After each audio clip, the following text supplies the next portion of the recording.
Welcome back to my Valheim series. I am Rudimentary Rob. This is episode 5. Now, there's a bit to bring you guys up to date with. I spent a couple of hours without recording just to do some basic improvements around the base. Fundamentally because I am now subject to raids because I've killed the first boss. And those raids are a bit to deal with if you don't have adequate defenses. In fact, in the 3 to 4 hours of gameplay it took me to dig these trenches and raise a bit of wall, yeah, I ended up dying about 3 times because I was just getting raided back to back. Doesn't always happen that quickly, but in my experience, these early raids, which is the forest comes alive, you do tend to see them a little more frequently than some of the other ones later on. Particularly if you're hanging around your base and doing improvements. So, as you can see, I've got a little exit path there, but other than the exit path, everything else is vertical. And where possible, at least where supplies have allowed, I've used the hoe to actually raise a wall. Don't mind this fence. That was for me to get the little piggies in. I'll show them in a moment.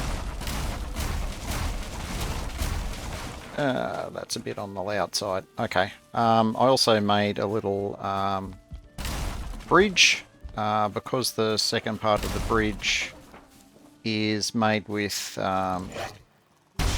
planks instead of floors or roofs. Most of the mobs won't path over it. They'll still attack it, but they won't path over it. And that's going to hopefully allow me to use a cart to, lug all the heavy stuff in and out of the base, should I eventually be coming back with a proverbial shipload of ores and other heavy items. For the moment, it's not going to see much. It's not going to see much love, and I'm getting rid of the roof elements now because I don't need them anymore. They were there to help me get pigs in for taming. Now that I have a pair of pigs, they are happily off doing all the things that allow piggies to have babies. If you want to know more about that, you might want to talk to your parents. Anyway, as you can see, these beams, even though they're a little bit apart, I can walk over them without any issues.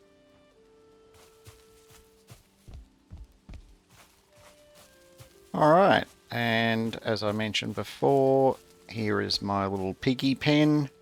This one's big enough to probably have about half a dozen pigs in it. Once they get over a certain density, they won't breed more. But all you got to do is have 2 boars and, leave a decent amount of food on the ground for them, and, nature takes its course and all that. The taming takes a little while, and you do need to remain in proximity.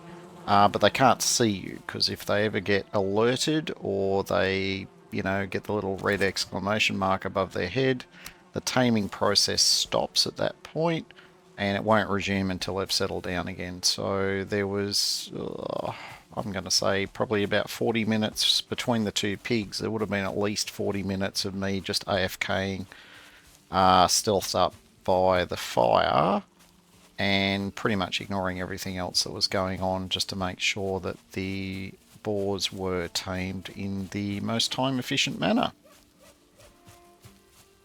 Now, while I was busy nattering away, I neglected to tell you why I'm walking around with the build hammer equipped with a stick in my hand to build.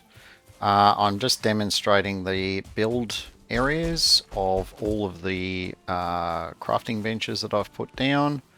If you have crafting benches, they exclude mob spawns within their area, and I put roofs over them so they don't degrade with the weather. And added bonus also, if you're out, doing a bit of work around your base, it gives you a handy you know, crafting bench to repair your pick or hoe or whatever.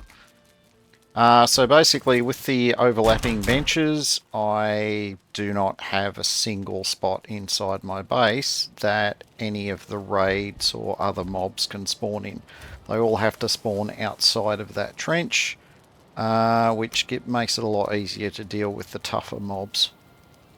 Now, some other things happened off camera previous. There was a bigger section of woods sort of down the valley a little bit.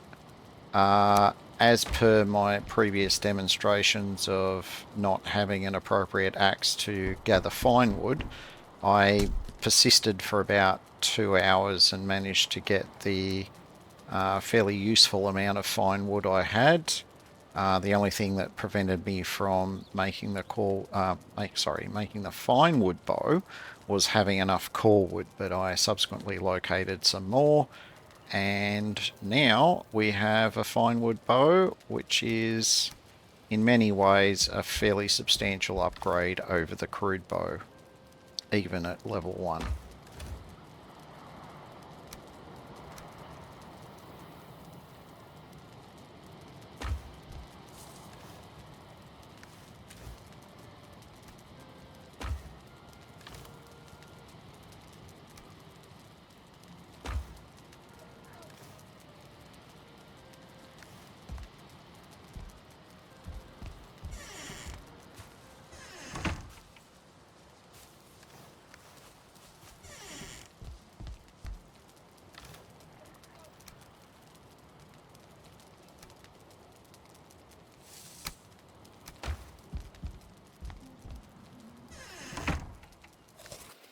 Alright, welcome to another gathering montage. Time to take the fine wood bow out for a spin and see just how many little critters I can make explode.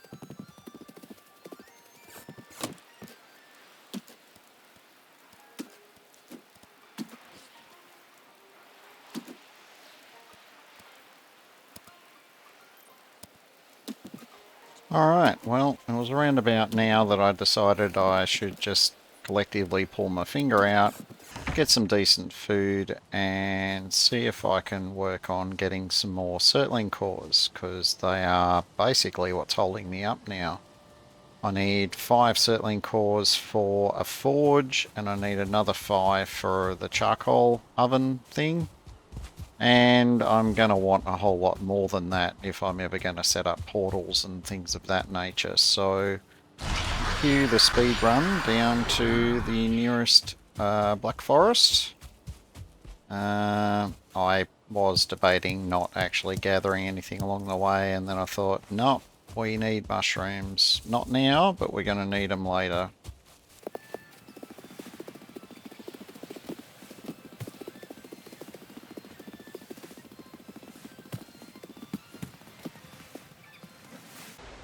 Momentary cut there.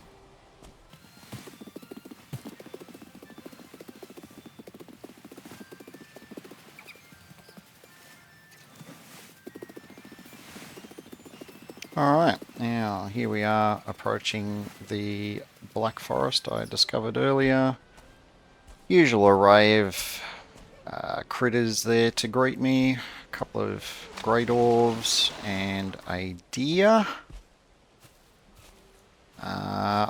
Because this is very late in the day, I'm kind of keen to just do some scouting.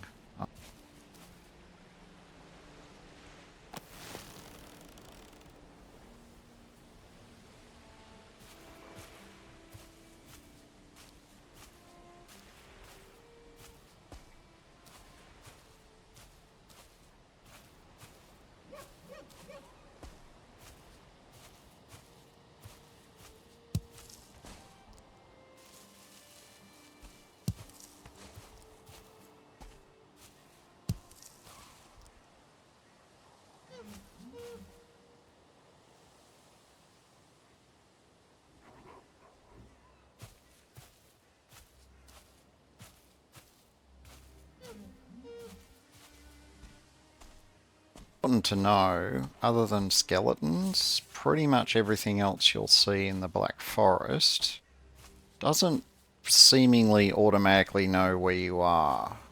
You've actually got a reasonably good chance of evading certainly the Grey Dwarves. As you can see here, they're not even remotely aware of my presence because the eye is closed. If you maintain enough distance, it should usually stay that way the whole time. Something else I'm trying to keep an eye out for is any important resources along the way. One of the big things I'm trying to scout out here is copper, because I am going to need a bucket load of it, and deposits like this, which are predominantly above ground, are fantastic for mining copper.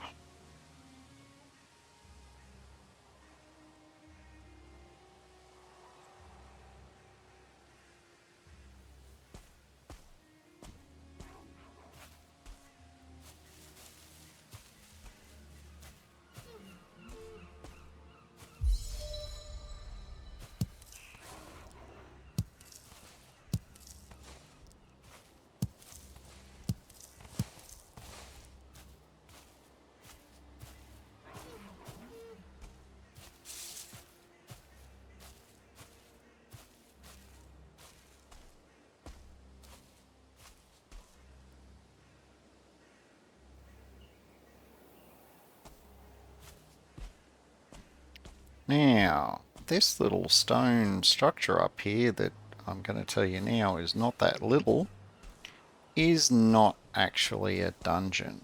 It is a troll cave. Reason why I'm doing a lot of looking around is sometimes the trolls aren't necessarily in their cave. They might be, you know, within spitting distance outside the entrance. Clearly this one must actually be at home because I haven't killed any trolls, and if they're not outside, they're usually inside. Inside, look, when I've got some better armor, I may show you what it looks like. In the meantime, I'm just going to mark this on the map and try and keep a respectful distance from it just in case he comes out.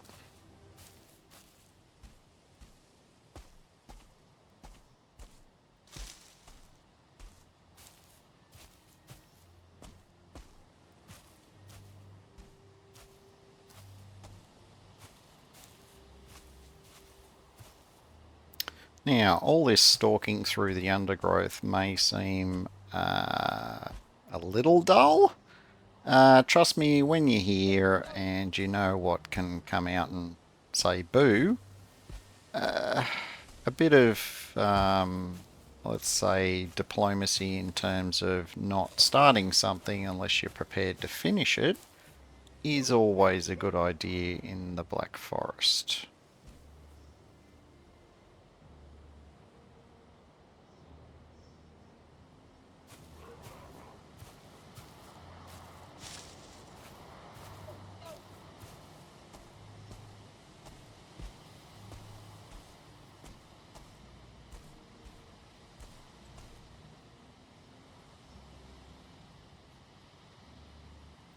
For the eagle-eyed viewers who may have noticed that little bit of puff of purple, yes, that is in fact a grey dwarf spawner. That is also something I am going to remain at a respectful distance from.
first time that happens, you may trigger a need to change your underwear, but just treat it as a little alarm to tell you that something is close enough that it's making you do like a skill check against your sneak.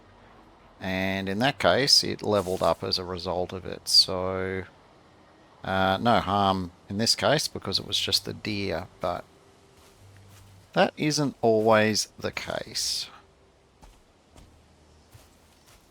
Not all of the dungeons are like this sort of half-buried cave entrance.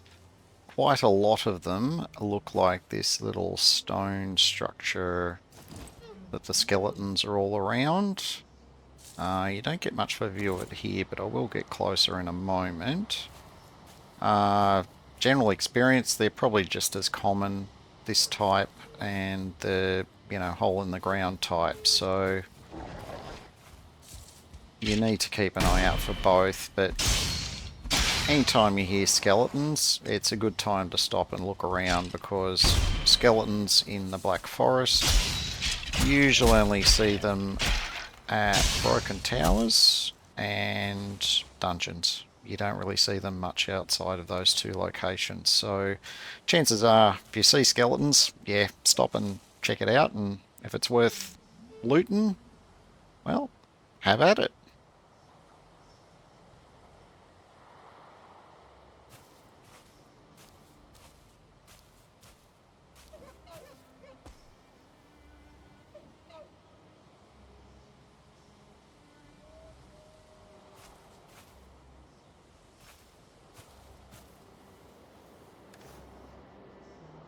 I was debating a little bit of weapon selection for this, given I didn't think to bring a club with me.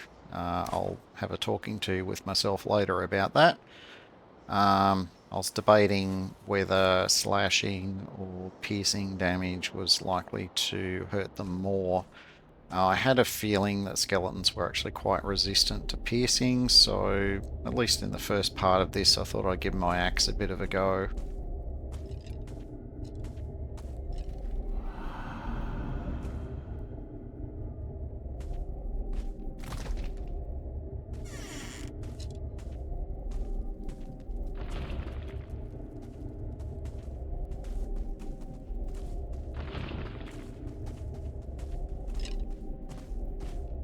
Of course, the biggest problem with using an axe in a confined space is because it's a swinging motion, you do tend to find yourself hitting other stuff as well.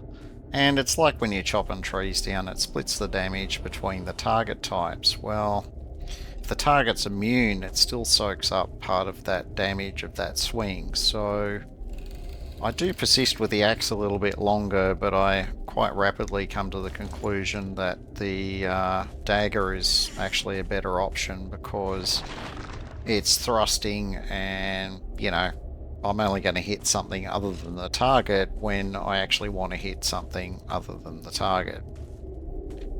And this is where I think that this dungeon is going to be absolutely abysmal because it's only got 2 doors instead of 3, and one of those doors had 9/10 of very little behind it, so I wasn't holding out too much hope that this dungeon would actually give me enough of what I'd actually come here to get, but at least for now it's giving me a decent supply of mushrooms. Stay tuned to see what else I can get out of it.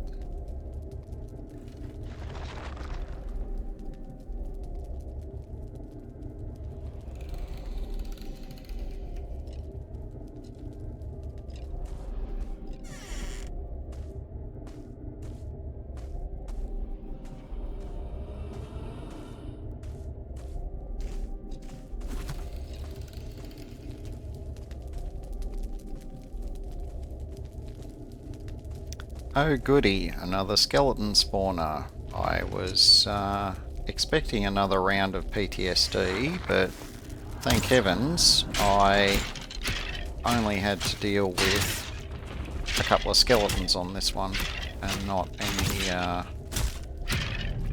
putrid remains or anything that was worse.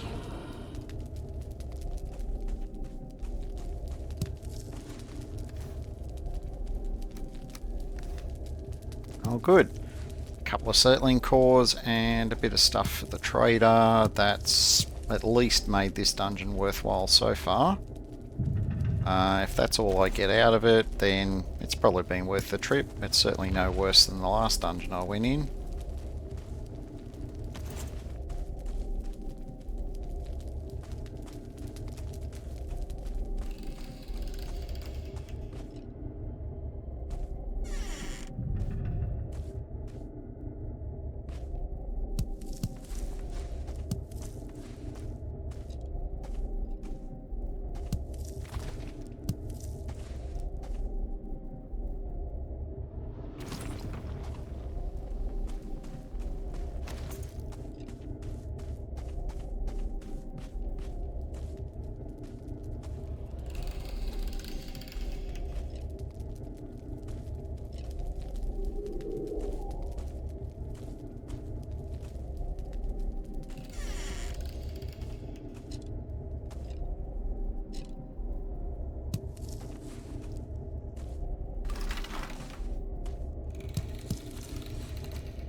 Well, this little fella on the right here is the other mob that you need to pay a reasonable amount of respect to in these dungeons, and that is the ghosts. They're not particularly hard to kill in a having silly amounts of health kind of way. They do, you know, hit pretty hard, and they're resistant to different weapons than the skeletons are, so as it turned out, my dagger actually served me quite well against the ghost.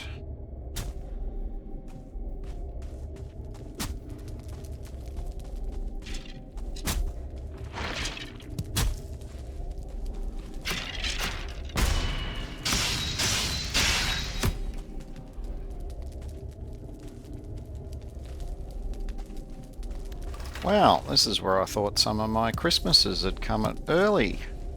3 Surtling cores in one place. Now we're talking.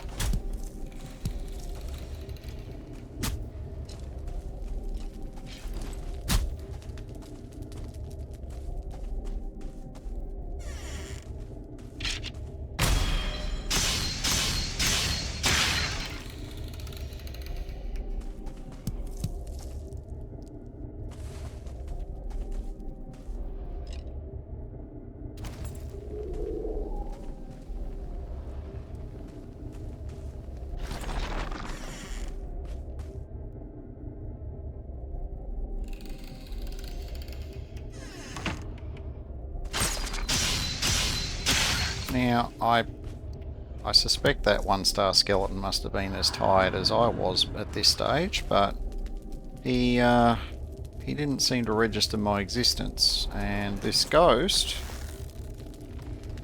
must have eaten one too many souls in a past life. I don't know, I'm not fat shaming here, but he doesn't seem to be able to fit through that gap.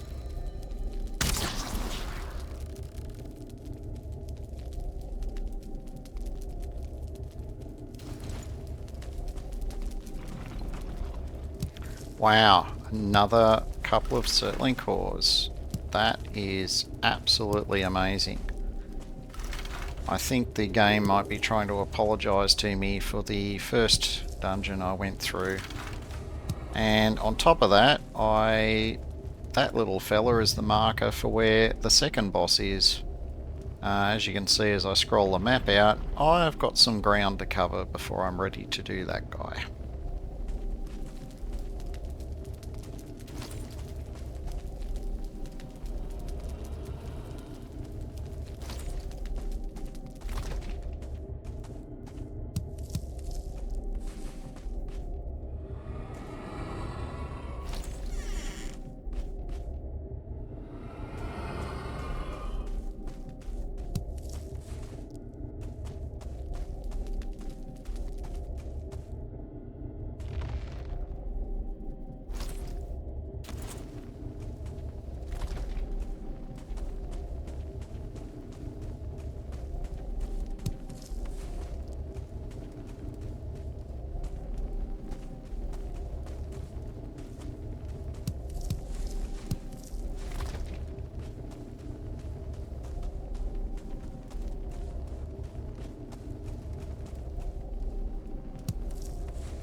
Right, that brings me to the end of the successful dungeon run and part 1 of this 2-part play session.